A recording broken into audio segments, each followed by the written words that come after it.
All right, welcome back to the channel, everyone. Hope you all having a good morning so far. I had a video here that I saved a while ago that I wanted to check out, so I figured let's check it out together. This is going to cover Michael Jordan and Kobe Bryant, honestly. So it's called When Michael Jordan Realized How Hard It Is to Guard Himself. And I know that's going to trigger some of you guys right off the bat. No, it's not that Kobe is Jordan. But Kobe was the closest to Jordan, and Jordan was mentoring Kobe. So this does have some weight here. Let's see. It's by a channel called Josh Carson, JC3. I do believe this is going to be the first time watching a video from this channel. So let's see. If you like it, I'll give it a subscribe. So far, I just gave it a like, and let's check it out. I'm going to link the original video down below.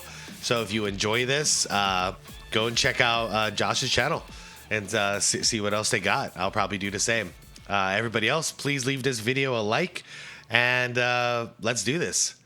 Michael Jordan versus Kobe Bryant. What happens when the student who's looked up to the master his whole life and has received comparisons to that master finally gets to face him? Is this moment like the best footage ever recorded in the history of basketball, as this comment says? MJ versus Kobe had... As you guys know, this moment is literally one of my favorite moments in basketball history, which is, for those of you who don't know, for those of you who do, I'm sorry, it's like a broken record here, but Kobe was asking Jordan about post moves, and he was saying, when your back is to your opponent, how do you feel where your defender is? And something that blew my mind, Jordan's response was to feel them with the back of your legs. That's how you know where they are. I never thought about that. I was never taught that when I was young, of course, because I didn't have Jordan as a mentor. But that makes perfect sense. You can't see him, and most people are taught to use the back. So lean your back backwards so you can like sense where your opponent is.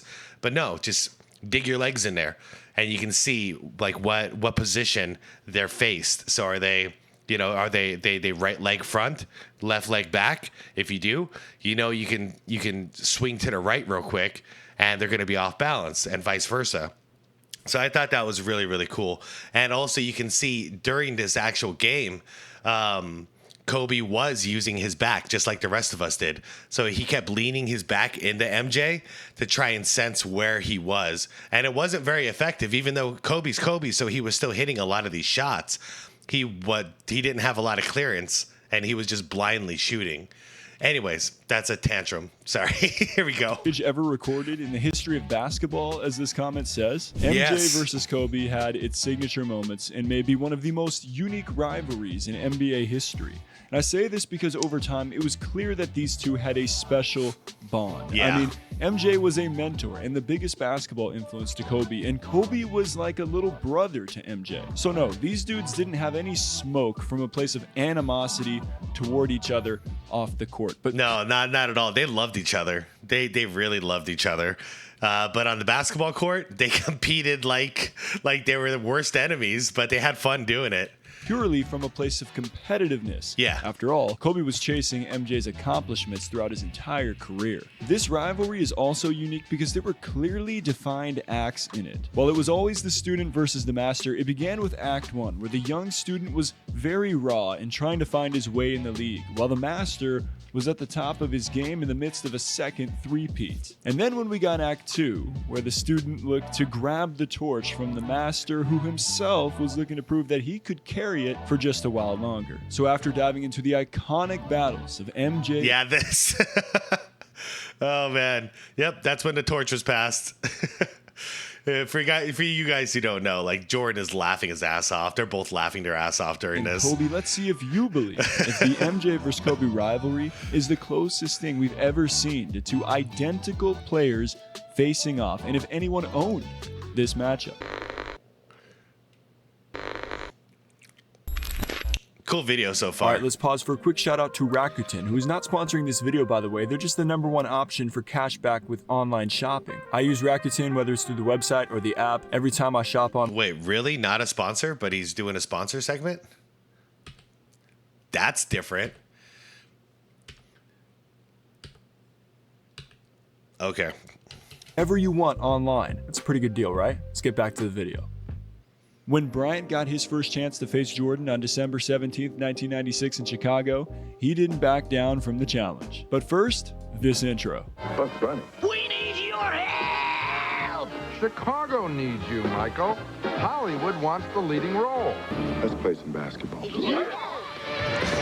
As he did 65 times out of the 71 games he played during his rookie season, Kobe would come off the bench in this one. But when he checked in, he went straight to guarding MJ. Yeah, he did. And Kukoc will throw it in. They've made a switch already, putting Kobe on Michael. Kobe mentions that play too. I've seen him in an interview saying like he doesn't seem fast on TV, and like Kobe knew exactly what MJ was going to do here. So he knew he was going to go baseline, and he still couldn't stop him because in reality, he was just like so perfect with his movement that there was no stopping him. And he just thought it was like hilarious because it's like, I knew exactly where he was going. They've made a switch already, putting Kobe on Michael. Bang. Just got you. Then the education. He's now in a postgraduate course. Now, while I did say earlier that he didn't back down from the challenge, I didn't say that it went well for him. But this was to be expected at the beginning from an 18-year-old rookie just a month and a half into his pro career. Yeah, Kobe finished with 5 points on 2 of 5 from the field to go along with 1 rebound and 1 block in 10 minutes of action. The Lakers had Nick Van Exel and Eddie Jones, who were, yes, at the time better than Kobe Bryant. So that was part of the reason why Kobe played only 10 minutes. The other part was because the Lakers, who were once up 20-plus points in the first half of this one, saw the lead evaporate as MJ and the Bulls stormed back. The game went into OT, and hey, when you got guys like Dennis Rodman and Jerome Kersey competing for the ball and add Shaq in there, there's bound to be some smoke. I mean, look at MJ and Pippen dragging this man Rodman to the floor to keep him away from Shaq after the whistle. And Scotty's laughing. That's always my favorite about this. They're tackling Rodman to the ground so he doesn't get ejected for his own damn good. And Scotty's just laughing his ass off. Like, what the hell are we doing? Anyway, MJ proceeded to drop 30 points on 10 of 32 from the field. Boy, if that ain't having the green light, I don't know what is. Oh, he had the green light, but he shot like crap that game. But 39 and 3. Good enough, but yeah, he shot like 30% there. 9 rebounds and 3 assists as well. The Chicago Bulls win it 129 to 123 in overtime. Never gonna win 6 rings like that, MJ. They go to 21 and 3, and we're going to Ernie Johnson and Cheryl Miller Damn, look at that score. Atlanta after this. Shout out to the Godfather, man. EJ was really holding it down at TNT back then as well. You know, if TNT really doesn't renew with the NBA, it's gonna be a sad day. Anyway, it looks like it's not happening, by the way. I'm sad about that because if there's any mainstream media that I still enjoy, it was TNT. It was the TNT crew. Like, those guys are awesome. Ernie, Kevin, or Kenny, Chuck, and Shaq. Like, that was a great team. So, if anything, it was cool because, like, Shaq, even though I disagree with like half his takes, he's saying what he wants to say. Charles, he says whatever the hell is on his mind. And Ernie is just awesome. Kenny is kind of there. He's funny sometimes, but he's like super sensitive and he tries to be like so appropriate all the time. So it's a funny mix. But anyways, I'm going to miss that team. And it looks like TNT basketball, like it's going to go to Amazon, which is interesting. So like we'll be watching basketball streaming nowadays. Anyways, Jordan was 1-0 against Kobe all time. Their second matchup on February 5th, 1997 would prove to be more of the same in terms of roles and minutes played. Bryant played just 13 minutes and once again had 5 points, this time on 2 of 7 shooting with 3 rebounds and a block. MJ posted 27 points on 10 of 24 from the field and added 4 rebounds and 4 assists. The final result was different, though, as the Lakers cruised 106-90, evening the all-time series between Mike and Kobe. The first time these two had an extended opportunity to face off was exactly a year after their first matchup on December 17th, 1997, the day that this iconic moment was captured. And the game MJ realized how hard it was to guard himself, according to this comment on YouTube. I don't agree with that. That's not when it happened. It took a while, and I would say that happened once Jordan was a Wizard, because at this point Kobe was still learning. He had a lot to learn still, so he had the speed, he had the athleticism, but he didn't have the fundamentals that MJ had, and he got that later on in his career.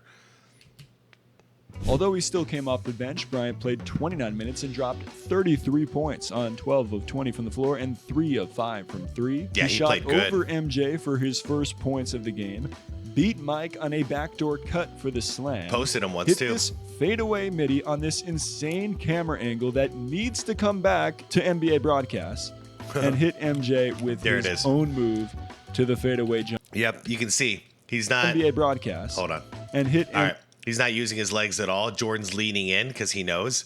So the only way Kobe could do anything against Jordan would be to slide that left leg in. But he's already dribbling, so it's too late. So he has to make his move. But Jordan knows exactly where he's going, and he defends him very well. He's right there. But Kobe, good defense, better offense. Move to the fadeaway jumper. Kobe Bryant, that's the future. And even Michael Jordan will tell you that Kobe Bryant, the future of the NBA, you're looking at the present and the future. He couldn't be more right. And this effort from Kobe came without Shaq, who was out with an abdominal strain. On the other side, he had MJ at age 34, carrying a team that was shorthanded as well without Scottie Pippen, who opted to have foot surgery right before the season started as opposed to the offseason because of contract disputes. That's in The Last Dance. Man, that's a tough one for a team attempting to pull off their second three-peat in 8 years. MJ made no complaints, though, as he proceeded to drop 36 points on 12 of 22 from the field, 5 rebounds and 4 assists to lead Chicago to good game. Blowout 104-83. And of course, he had his moments against Kobe as well. But let's get back to this moment. I'm sure we've all seen this many times, but do you know what they were actually talking about here? I do. Well, here's MJ with the answer. Yeah, he asked me one question when we were down, bent down at half court, and he wanted to know how, when I turn around on my jump shot, how to lock the defense or how to get to feel the defense. I told him you should feel the defense with your legs. Once you feel the defense with your legs, you more or less got to feel where the defense is, and you can take advantage of that. MJ, 2-1 versus Kobe all time. On February 1st, 1998 in LA, it was Kobe's moment to say, well, well, well.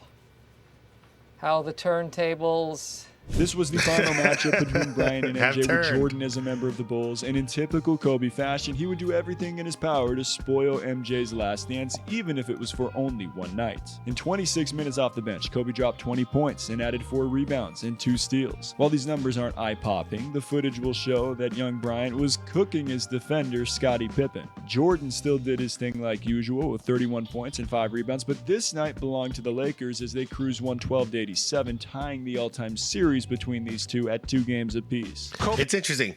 Scottie was one of the greatest defenders of all time in my mind, like hands down. However, guys who moved similar to Jordan, Scottie had a lot of trouble with. So I remember Grant Hill, Penny Hardaway, and Kobe. They all got the best of Scottie. Like they were just too quick for him. Kobe Bryant is trying to steal Michael Jordan's game, not only physically, but mentally. Well, tonight I just really wanted to come out and play hard against him, and I played a lot with my emotions. And I just needed to relax and let the game come to me a little bit. But, it's a learning experience, and I love matching up with Mike, and it's a great challenge for me. Now, although Kobe didn't... By the way, nobody other than him calls him Mike. Everybody else, it's Michael, Black Jesus, the Black Cat, whatever, MJ. But yeah. He's the only one. Since the very beginning, he always called him Mike, like they were buddies. But it turns out they were more like little brother, big brother. Start for the Lakers. The fans voted him to start in the All-Star game, which, pause for a second, it's pretty wild when you think about it. Anyway, this game would not a starter in the NBA yet, but he was a starter. Did he start in the All-Star game? But either way, a non-starter being in the All-Star game was awesome. Down just a week after the game I just recapped. So, on February 8th, 1998, in Madison Square Garden, the mecca of basketball, Michael Jordan versus Kobe Bryant officially took center stage. Yeah, it did. Kobe has challenged Michael. Michael comes out and he's saying, "Not tonight, young fella." Jordan was even talking about it in the locker room with the guys, saying this guy's he's not gonna let the game come to him. He's out there to take it. Talking about Kobe. Oh, shoot. Bringing all my tricks. Kobe comes back and he said, "Michael, I'm stealing it. I'm taking it. I want the torch." Michael said, Kobe, I got some more tricks left in my bag. Yep. As Ahmad told us earlier, he's not ready to leave yet. Yep. Michael, see. Yeah, that is. Yeah, Isaiah's right on that one, but it's true. It's like, not yet, young buck, not yet. Still You mine. weren't feeling well when the game started, but once you got out there, you and Kobe going one-on-one, it got exciting. Well, I mean, he's coming at me. I mean, I think that's the approach. I think he's being very, very aggressive. And, you know, if I knew someone was sick, certainly the first thing I'd do, I'd go out to someone. But, you know, I got to defend myself. You know, I'm going to go out there. He's got to play defense just like I got to play defense. Kobe Yeah, the funny thing is this is what Jordan does to especially when he was coming up in the 80s. Anybody who was a star or known as one of the greatest, Jordan went right at him and attacked him. So that's why Jordan's not surprised. This is a good video. Yeah, Jordan's not surprised because he's just like, oh shit, yeah, that's what I would do. So he's coming right at me. I got to respond. Team Mike at 23, the East won. Jordan received his third All-Star Game MVP. This game is still so memorable to this day. Yeah, because it is. Not only did it feature this iconic MJ versus Kobe rivalry, but the very real possibility that it could have been Jordan's final All-Star Game weighed heavily on the minds of basketball fans around the world. And we're just about to get into Kobe versus Wizards Jordan, but before we do, I always like to ask for your honest response and say that if this is the type of content that y'all enjoy, let me know by leaving a like and your feedback in the comments down below. And for more in the future, hit subscribe, turn on notifications. Yeah, done, sir. Already liked, and I'm subscribing. This is cool. This is a cool video. And so you can stay locked into all future uploads, and I appreciate y'all. Honestly, Kobe versus Jordan should have been one act. But MJ's drive to compete in the game of basketball was unrelenting. That's why we got the first installment of Act 2 4 years later on February 12th, 2002. But put the brakes on for a second. Quick side note though, this game was just 2 days after the 2002 All-Star Game on February 10th, where Kobe turned in a dominating performance in front of a Philly crowd who was booing him the entire night as he dropped 31 points, 5 rebounds, and 5 assists en route to his first All-Star Game MVP. Yeah, see, now this is when I would say Jordan found out how hard it is to guard himself. You know, not the All-Star game, but this coming game. They had just 8 points, 4 rebounds, and 3 assists, but there was a reason for Jordan's lack of productivity that we'll get into shortly. Okay, let's get back to February 12th. At this point, Kobe was the one going for a three-peat, and Jordan was age 38, about to turn 39 when this game happened, and was on a mission to prove that he could still compete in the best basketball league in the world, even after suffering a knee injury just 5 days prior to this game. Consider all this, but don't get... I know, it's messed up too. The Wizards are starting to do good, but this knee injury, and guess what? Jordan just kept playing, even though he was like, his knee needed surgery, but he just kept playing because that's just the old school kind of guy he is. But yeah, eventually he had to shut it down and end the season and get that surgery done. Get it twisted about who the master still was. To this point, Kobe had not outscored Michael in a head-to-head duel, and MJ wasn't trying to let that happen. He dropped 22 points on 8 of 20 from the floor, dished 6 assists, he grabbed 5 rebounds to keep the Wizards within striking distance of the back-to-back champs. Maybe it's just those minutes, but right there he shows his age defensively. Oh, what a play by Michael Jordan! He pulls a Houdini inside. Kevin Harlan been doing this, man. The greatest play-by-play broadcaster going right now. You can agree or disagree with me in the comments. The Lakers were without Shaq due to injury, which meant that Kobe would look to take on more of the load. And not only did he outscore MJ with 23 points on 9 of 20 shooting, he also dished out 15 assists and grabbed 11 rebounds. Okay, 15 assists and 11 rebounds, Kobe. Man, he had something to prove that day. Man, who says Kobe was just a scorer with nothing but shoot buttons on his PlayStation controller? People who don't watch basketball, man. Same thing with people who say Jordan can only score. They don't know basketball. LA had to battle from as much as 20 points behind in this one. Kobe ripped MJ and took it coast to coast for the and one on this possession. And later in the game, this happened. As far as concerned, Kobe and Michael head to head. Oh, Kobe Bryant took it right to him. And that was the matchup. You can see the crowd. They've been waiting for that matchup all night. Lakers win 103-94. Kobe up 3-2 all time versus MJ. The next game between Kobe and MJ on April 2nd, 2002 in DC wasn't really a matchup at all due to the aforementioned knee injury to Michael in early February. It was the final game that 39-year-old Jordan would attempt to play all season, and he logged just over 12 minutes and had 2 points, while Bryant played just about 33 minutes and had 14 points and 6 assists, while the Lakers... Wait. points while Bryant played. Sorry. Damn, man. Damn. That's one way to push your defender off. Oh, and look at this. Holy shit. They're what the hell? Oh, man. I just knocked over my microphone. I've never seen this image. I've never seen this image before. Damn. Yeah, that's two guys who don't give a damn. They'll do whatever the hell they got to do to get an advantage on the play. Played just about 33 minutes and had 14 points and 6 assists, while the Lakers cruised 113-93 over the reeling Wizards. Kobe 4-2 all time. The first duel in MJ's final season would come on November 8th, 2002 in DC. Yeah, there was no way. Yeah, a broken MJ on a terrible Wizards team was going to be beating the defending champions here with Shaq and Kobe priming it up. No way. Game that would go down to the wire. With no Shaq in the lineup, Kobe went for 27 points on 8 of 21 from the field, 6 rebounds and 4 assists, while MJ dropped 25 points on 9 of 14 shooting, 3 rebounds and 3 assists. There were multiple possessions in this one where both players went right at each other. The game really had everything you'd want out of a Kobe and Jordan classic duel. Washington held a double-digit lead until the fourth quarter when the Lakers went on a run to tighten the gap. Up by 2 with just over 3.5 to play, Jordan backed down Kobe and got him up in the air on the pump fake to draw the foul. He'd knocked down 2 free throws to put the Wizards up 4. With Washington up 6 with 2:49 remaining, Bryant backed down and converted on a tough fall-away shot in the key to bring LA back to within 4. The Wizards were still up 4 with 17.7 seconds remaining, but that's when Brian Shaw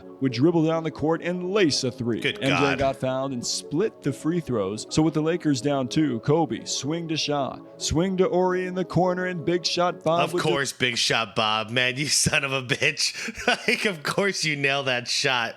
Damn, man. Deliver again to put LA up 1 with 2.9 seconds remaining. So the last shot had to be going to MJ, right? It's only fitting. Wrong. Final look. Russell gives it back to Stackhouse. Oh, yeah. What a freaking play. Did he get that off? Final look. Russell gives it back to Stackhouse. Yes, he did. Yes, he did. That's awesome. See, Scotty? That's what you need to do sometimes. Be the freaking decoy. Everybody in the world thought MJ was taking that shot. You know? Go be the decoy. Win the game. Forget the ego, man. You know, I wish Scotty would have done that back in 95 playoffs or 94 playoffs. Fuck. Well, I figured everybody was going to focus on me. There it is. And I was going to rub off the post guy and give him a chance to step up, and Jerry was going to cut off of him and have a good shot at it. I missed my free throws. He saved me tonight. Even with the loss, Kobe was still 4-3 all time versus MJ, but this win for Jordan, it wasn't good enough for him, all right? It's crazy, though. Just goes to show. If there's no Shaq involved in LA, like, hey, Jordan still had it enough to compete. Even with the defending champion Lakers, you know, just without their big man. Couldn't help but notice that the sneaker free agent Kobe was wearing Jordan 8s during this game. Oh, shit, and post-game, that's all he needed to make his point. In Washington, Jordan hits him on the butt and says, you can put the shoes on, but you ain't gonna never feel them. You're never gonna feel these shoes. Kobe using that as fuel?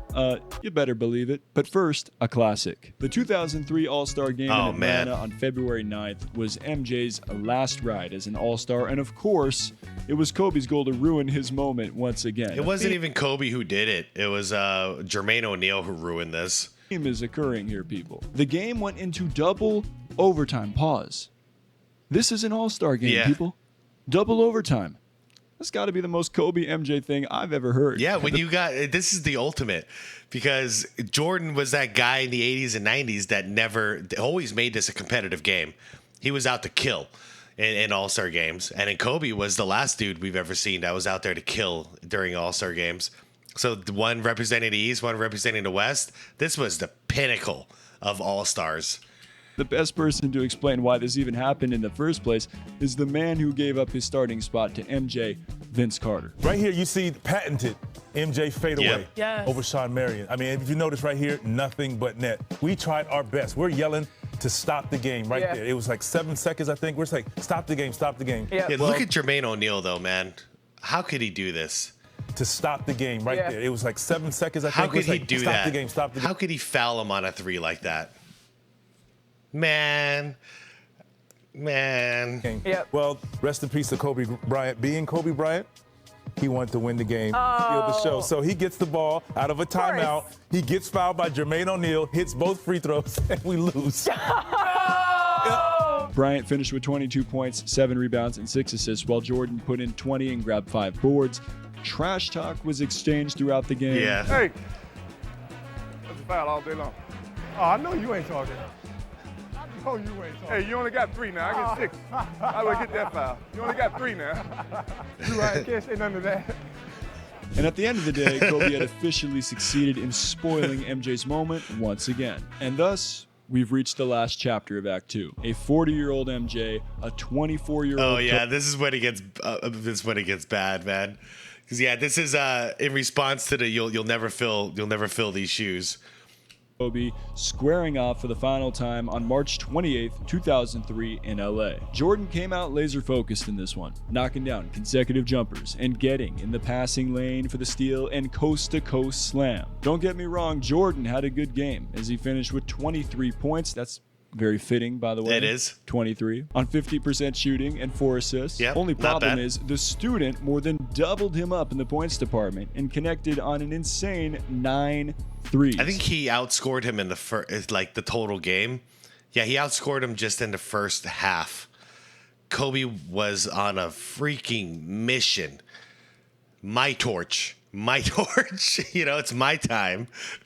Okay, this is still impressive by today's standards, but 9 threes? That was otherworldly in 2003, people. Yeah, it was. In an official passing of the torch moment, Kobe dropped 42 in the first half. 42 in the first half. 55 total on 15 and 29. He gave from the Jordan field. a double nickel, man. It's so fucked up.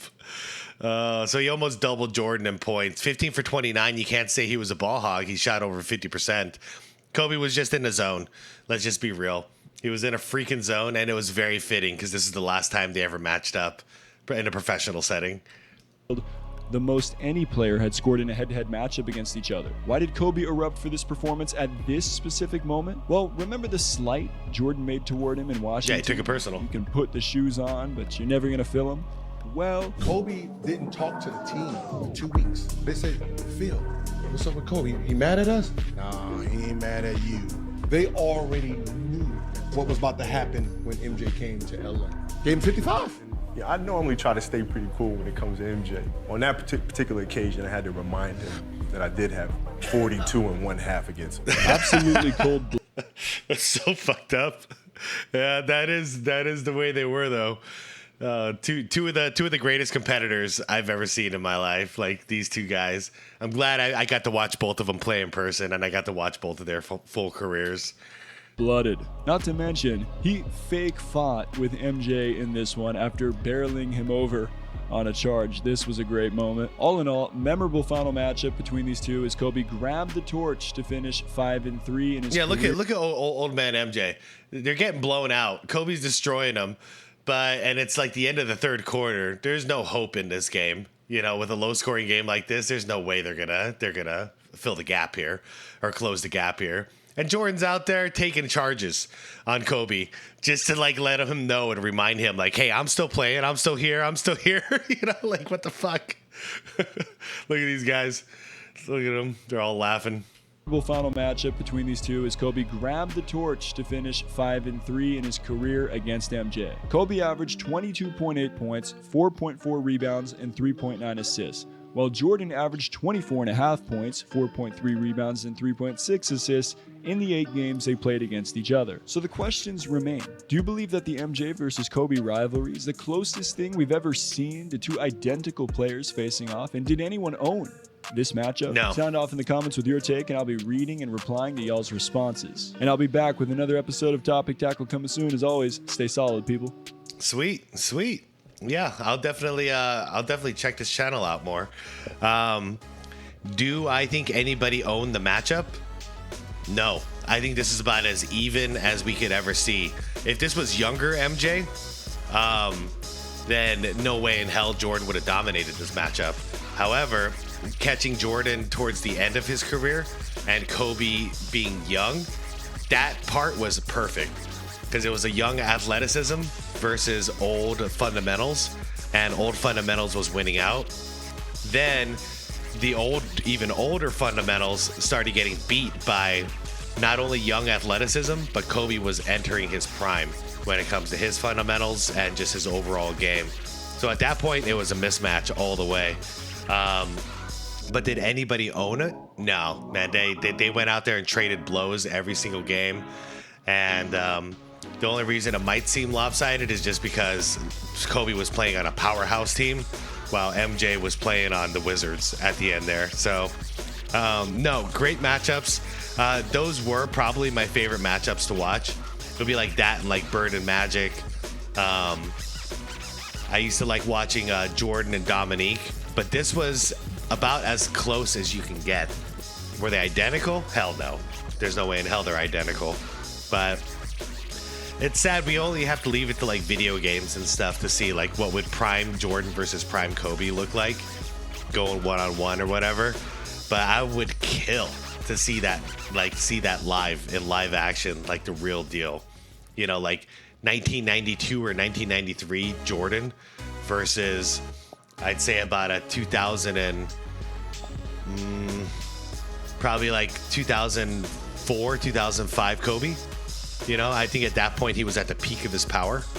Yeah, anyways, let me know what you guys thought. Let me know what you guys thought about this channel here, Josh Carson. And yeah, go check this channel out if you enjoyed it. I enjoyed this content. This was a really good vid. So, all right, everybody, I'm gonna head out. Please leave this video a like if you enjoyed it. Check out Josh's channel if you enjoyed this video, and subscribe to the channel if you want more content like this. Hit that bell for notifications. If you do, you'll get notified later tonight for the After Dark episode. And yeah, I appreciate y'all. I had fun. Peace out.